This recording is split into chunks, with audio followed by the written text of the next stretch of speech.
Hey guys, this is Suzanne Light. I'm finally back from my trip and getting to start recording Revelation again. And I missed last week and I apologize for that, but there just wasn't enough hours in the day to get everything done before we left. And so I'm back ready to jump into this again. We were actually in Revelation 5 when we finished.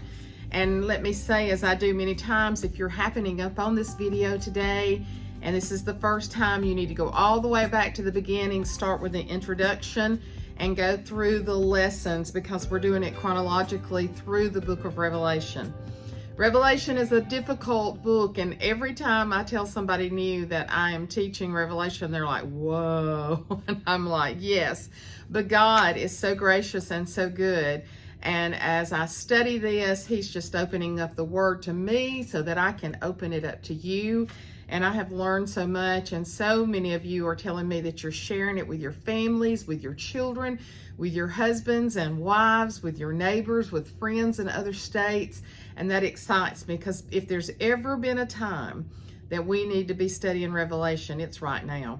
When we left off in chapter 5, we know that John was very perplexed about the opening of the book, of the scroll, and he was just beginning to wonder if anybody was even worthy to open it. But we do know that Jesus is the only one, because He defeated death, hell, and the grave, that He was able to open the scrolls of the book. And then, I mean, he was actually weeping about it, but then one of the elders told him, you know, you don't have to weep because of this. And that they actually sang a new song before the Lord. And they did this because of the enormous price that Jesus paid. That's the reason He is worthy. No other man has ever given his life for all the sins of the world. And that's, you know, our human brain can't even comprehend that. But He did it for us. And the scope of His redemptive work is so huge that everyone ever born anytime is able to go under that redemptive blood and to have eternal life. And when John looked around, he saw more worshipers than he could even count. He said thousands by 10,000s by 10,000s, and thousands more. In other words, he didn't even have a way to count how many people will worship Him, because it was so enormous and so gigantic and probably so overwhelming. There's going to be a lot of worshipers in heaven. So if you don't like to worship, you better learn how, because we all worship different ways. Some of us are very exuberant, some are very quiet, but worship Him. His grace, we talked about, reaches to the smallest tribe all the way to the largest group of people that there is.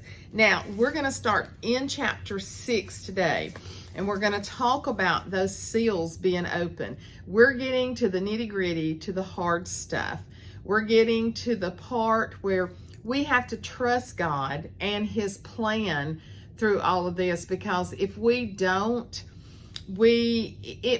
and still literally a lot of it will make no sense to us, but it is the plan devised by God Almighty to bring this world back into subjection to the authority of Christ. And one of the saddest things in the world is that through all of the horrible stuff that happens, there will still be people that refuse Jesus Christ up to the bitter end. Check your heart. Check your heart constantly and make sure there is nothing inside of you that makes you defiant against God.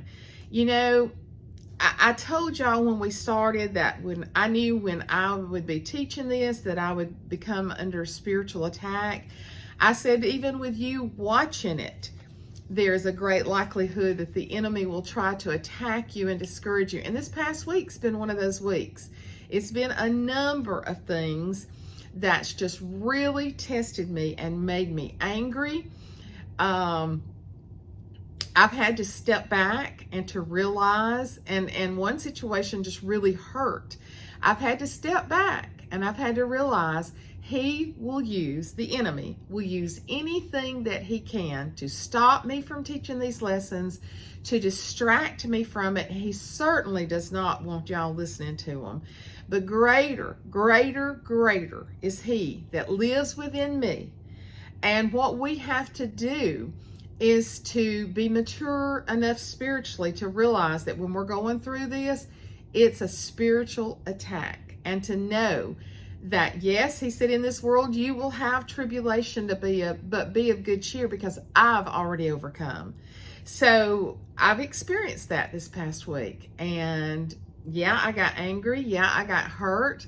But then I stepped back, because then some of your very comments telling me how that you were watching it with your daughter, how you were watching it with your husband, how you had shared it with other people in other states, how people down the street were watching it. I said, I am not stopping.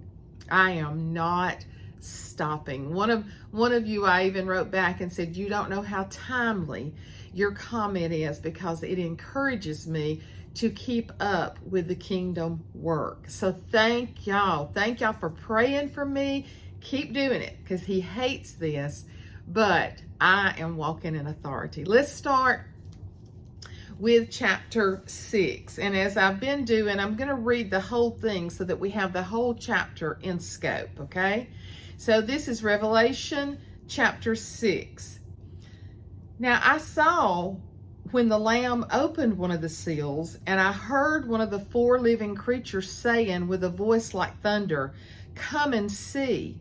And I looked, and behold, a white horse. He who sat on it had a bow, and a crown was given to him, and he went out conquering and to conquer. When he opened the second seal, I heard the second living creature saying, "Come and see." Another horse, fiery red, went out, and it was granted to the one who sat on it to take peace from the earth, and that people should kill one another, and there was given to him a great sword.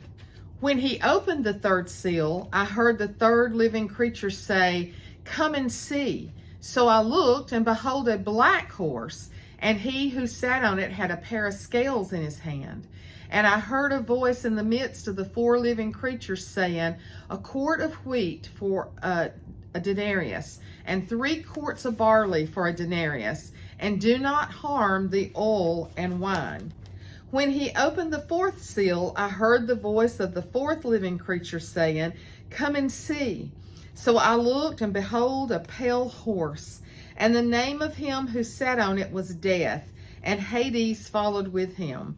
And power was given to them over 1/4 of the earth to kill with sword, with hunger, with death, and by the beasts of the earth. When he opened the 5th seal, I saw under the altar the souls of those who had been slain for the word of God and for the testimony which they held. And they cried with a loud voice, saying, "How long, O Lord, holy and true, until you judge and avenge our blood on those who dwell on the earth?" Then a white robe was given to each of them, and it was said to them that they should rest a little while longer, until both the number of their fellow servants and their brethren who would be killed as they were was completed. I looked when he opened the 6th seal, and behold, there was a great earthquake, and the sun became black as sackcloth of hair, and the moon became like blood, and the stars of heaven fell to the earth as a fig tree drops its late figs when it is shaken by a mighty wind. Then the sky receded as a scroll when it is rolled up, and every mountain and island was moved out of its place.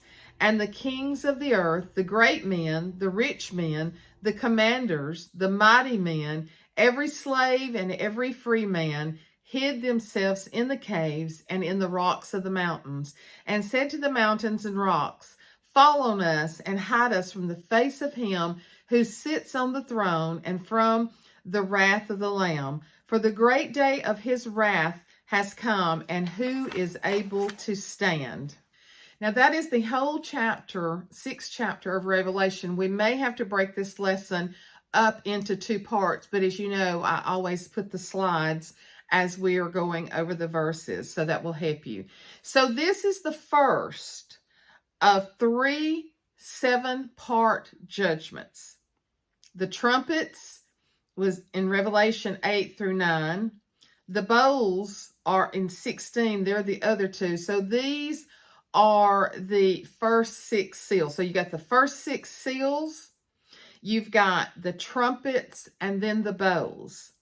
As each seal is open, Christ the Lamb sets in motion events that will bring about the end of human history. This scroll is not completely opened until the 7th seal is broken, and that's in Revelation 8:1.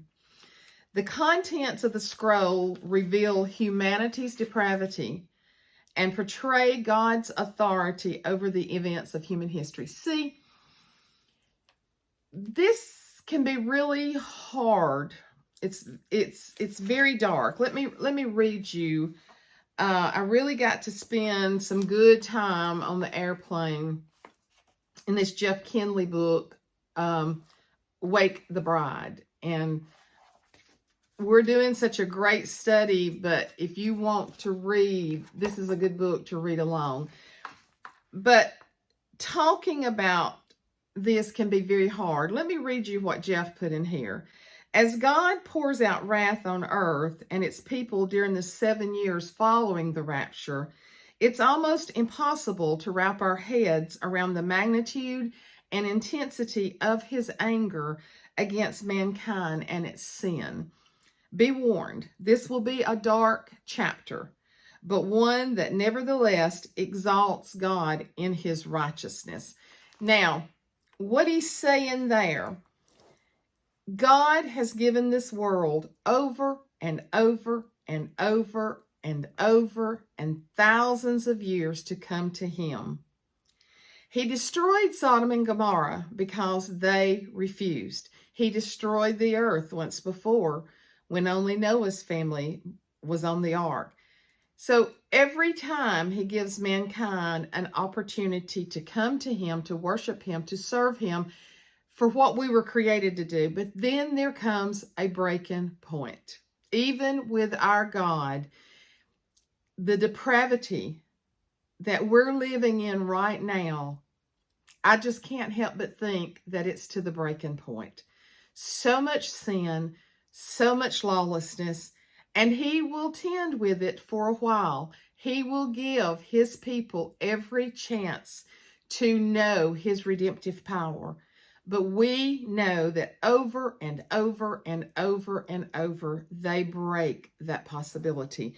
John and I have talked a lot about this on this trip that we're on, of our loved ones and our friends who are not ready, because I have been studying this so much while I was gone, of what if they do not accept Jesus Christ as their Savior and sell out to him. And that's not meaning going to church every Sunday.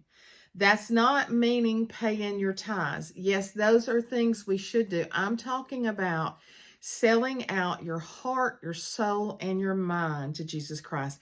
It takes a conscious decision to live in that. That's the reason that he says, narrow is the way of those that will find eternal life, because unfortunately, more will turn their backs on God than will turn toward him. Why, Suzanne? I don't know. I don't know. Sin has a hold and human nature is evil. But once we're exposed to the word, it is our responsibility to do what's right. I was raised on the word. A lot of people are not, but God will give the opportunity for them to hear. So I just want you to understand, this is a dark chapter, okay? But this is things to come. Okay, let's start with verses 1 and 2. Let's break this down into a couple of verses. Verses 1 and 2. Now, I saw when the Lamb opened one of the seals, and I heard one of the 4 living creatures saying with a voice like thunder, "Come and see." So this is a vision that John is seeing, okay? And I looked, and behold, a white horse. He who sat on it had a bow and a crown was given to him, and he went out conquering and to conquer. So I saw when the Lamb opened one of the seals. From the previous chapter, we understand this scroll is the history and the destiny of mankind and creation. And only Jesus, who is the Lamb, okay, had the right to loosen the seals on the scroll of all the accumulation of history. Only Jesus did. If the scroll details the accumulation of history, then the things associated with the removal of the seals must happen before the scroll is opened. This is not the fulfillment of history itself, but the preparation for it, okay? So when Jesus starts to open these scrolls, this is the beginning of the accumulation of history. The actual accumulation will be detailed when we get over into Revelation 19. And then he says, I heard one of the four living creatures saying with a voice like thunder, come and see. As you can see in the verses, each seal is associated with the living creature. Every one of them will tell John, come and see. So 4 horses appear as the first 4 seals are opened, okay? The horses represent God's judgment of people's sin and rebellion. Therein is where the problem lies. It's people's sin and rebellion. It's not what God is doing to them, but it's what they have done to God. God's directing of human history, even using his enemies, we will see, to accomplish his purposes. The 4 horsemen are a foretaste of the final judgment yet to come. The imagery of the 4 horses are also found in Zechariah 6, verses 1 through 8. Well, before we talk about each horse individually, let's just talk about their color, okay? Each of the 4 horses is a different color. Some assume that the white horse, the very first one, represents victory and that its rider must be Christ, because later in Revelation 19:11, Christ rides to victory on a white horse, but this is not true. Because the other 3 horses relate to judgment and destruction, this rider on a white horse would most likely not be Christ. The 4 are part of the unfolding judgment of God. Another reason that would not be Christ. And it would be premature for Christ to ride forth as a conqueror at this point. We will see him as a conqueror later on. So this first one is not. The other horses represent different kinds of judgment. Red for warfare and bloodshed. Black for famine. Pale green for death. I would write those colors down and what they mean.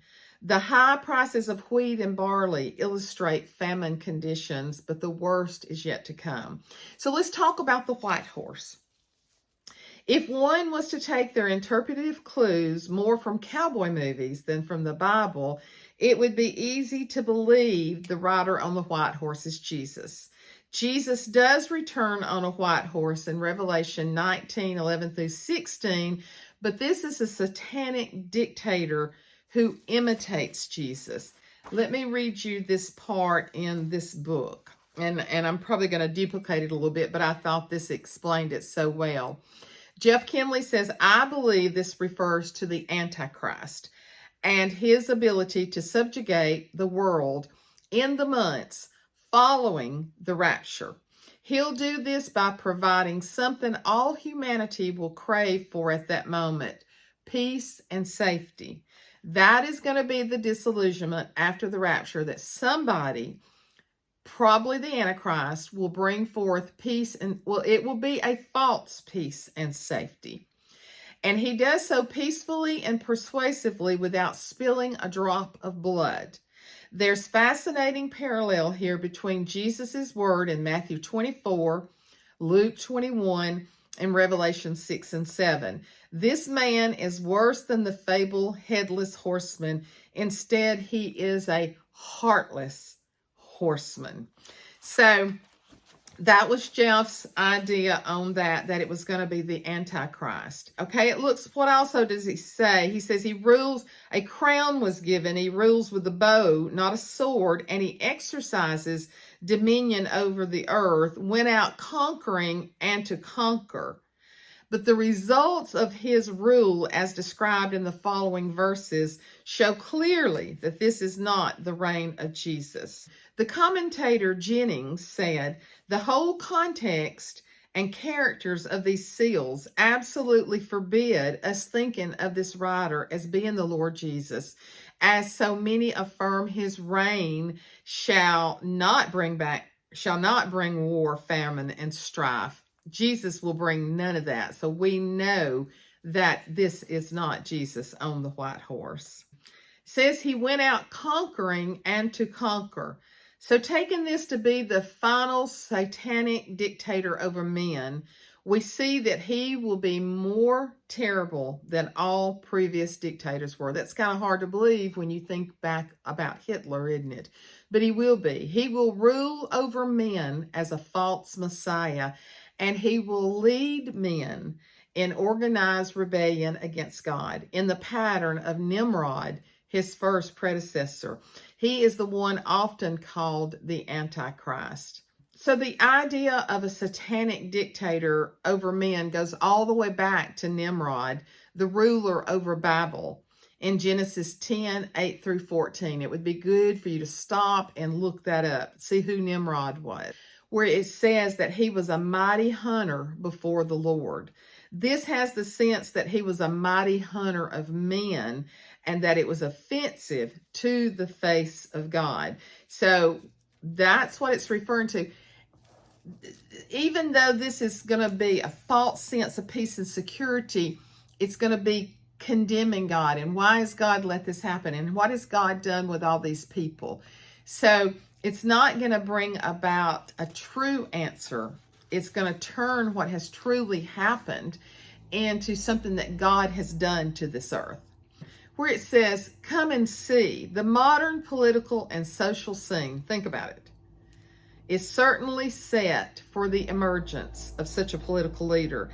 And I have read over and over in many different books and commentators while reading in Revelation that Satan does not know when the Lord's coming back. So he has to have someone who can be the Antichrist in the background, preparing him, be on standby. That man may not even know that he's going to be the Antichrist, but you can guarantee through every era of time that Satan is grooming someone to be the Antichrist.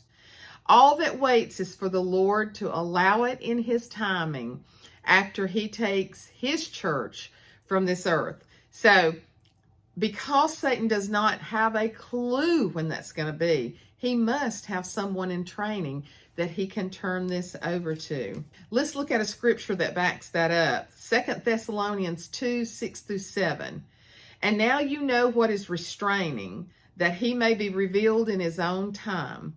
For the mystery of lawlessness is already at work. Only he who now restrains will do so until he is taken out of the way.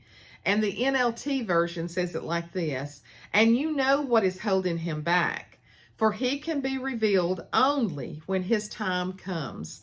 For this lawlessness is already at work secretly, and it will remain secret until the one who is holding it back steps out of the way. So in other words, there is someone in training, there is someone in the wings waiting, but until God takes his church out of this earth, that person is going to be held back. We as Christians, we are not going to know who the Antichrist is. I don't know if it will be revealed to us in heaven.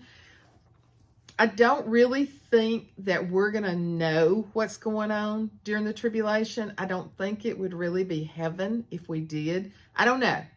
Just my thoughts. So I don't even know if we're going to know who the Antichrist is. But it said significantly, the first seal opens, brings this dictator to prominence. So as soon as that on the white horse, that first seal is broken and the one on the white horse comes out, that's when the dictator will confirm a covenant with many, referring to the Jewish people. And Daniel 9 talks about that.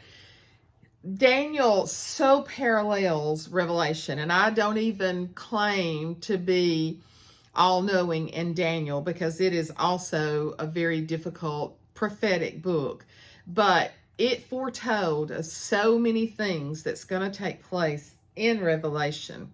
Okay, let's look at verses 3 and 4. When he opened the second seal, I heard the second living creature saying, "Come and see." Another horse, fiery red, went out, and it was granted to the one who sat on it to take place from the earth, and that people should kill one another, and there was given to him a great sword.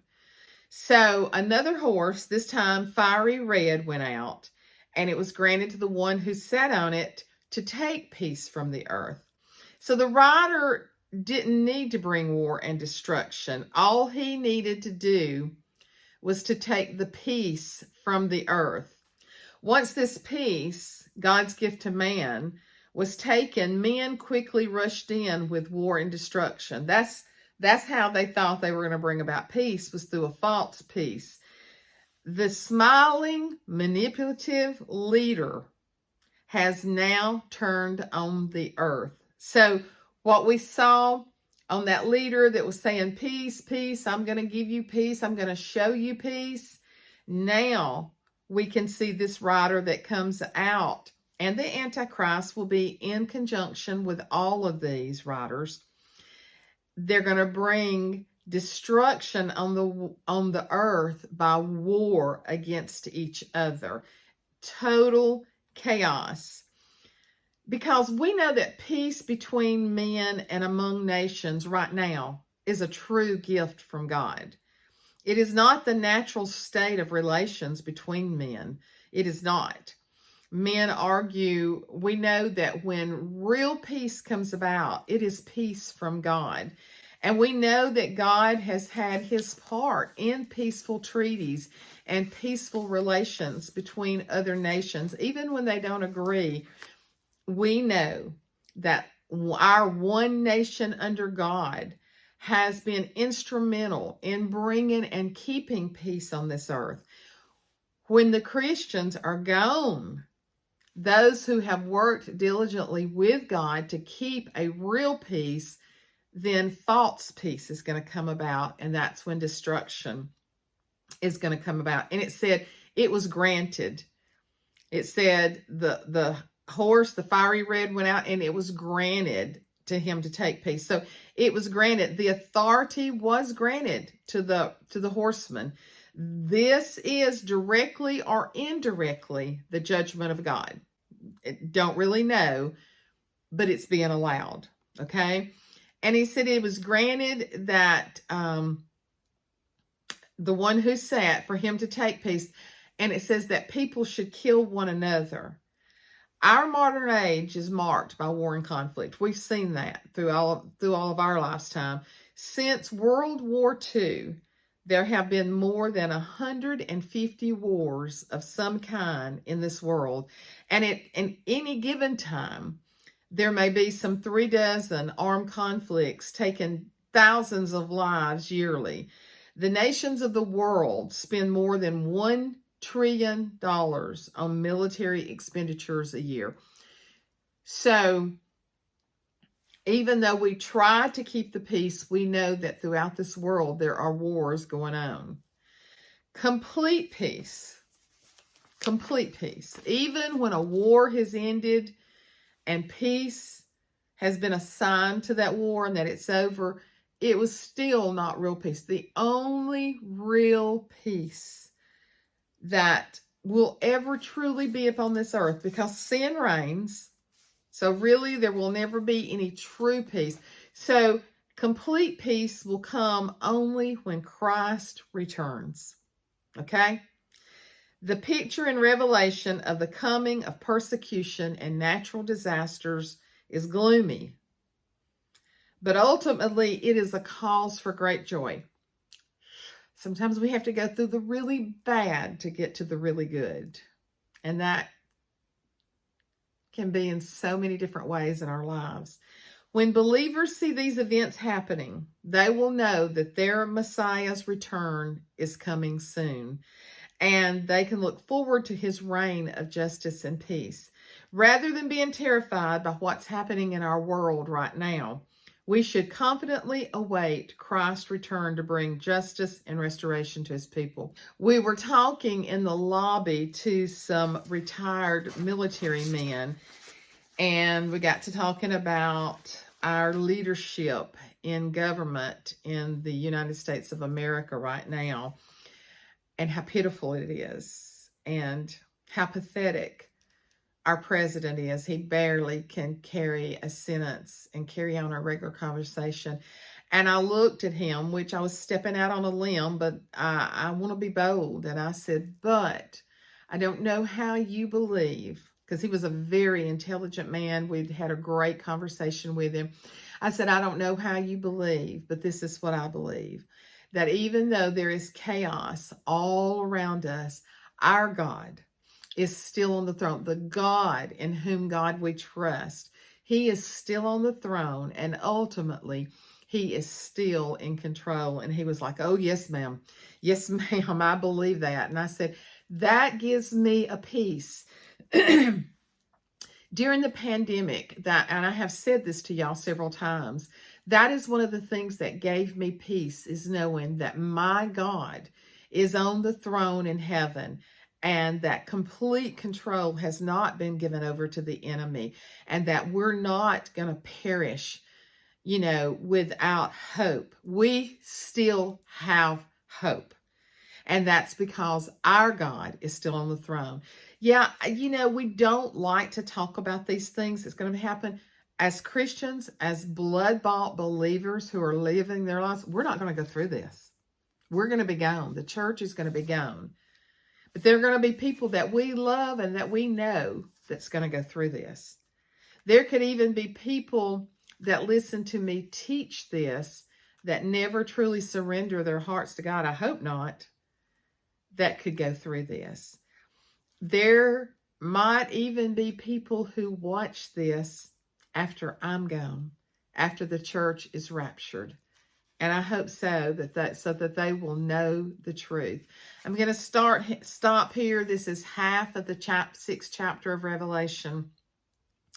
And what I challenge you to do through all of these lessons, and what I'm doing, and it's really staying in my mind. I got so angry at one situation, I really had to repent. Because I think with some of the things I probably sinned. I know I did. But I have a consciousness in my mind all the time. Suzanne, you got to keep your heart, your mind is so ready at all times, because we do not know the day or the hour.